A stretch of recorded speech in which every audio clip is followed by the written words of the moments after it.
Archaeology is irrelevant to the notion of truth and false with respect to Scripture. The truths in the Bible are whether God did what is claimed God did in the Bible. And those cannot be proved, true or false, by any material means. Those are matters of belief. Now, there's another kind of side issue to that about whether the historicity of certain texts can be authenticated by archaeological research. And in some sense, that is a possible question. But again, that assumes that the Bible is a history book, just as history books are that are produced today, which it wasn't.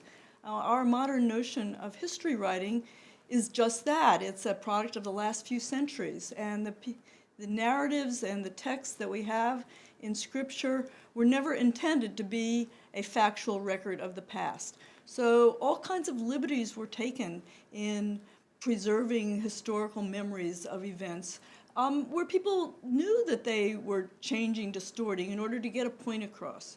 So trying to authenticate them is to misunderstand really what the nature of biblical literature is all about. And even if we do find a destruction level that we can say relates to the description of a destruction in the Bible, so what? Of course there are some authentic parts of Scripture that can be kind of recovered through archaeology, but using archaeology for that is really kind of passé.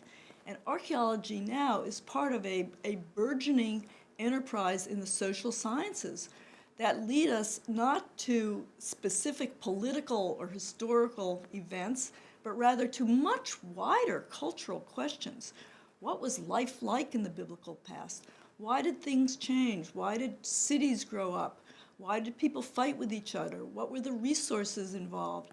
What were the dynamics within households? What did women do? What did men do? How did they get along with each other? How did they divide up responsibilities?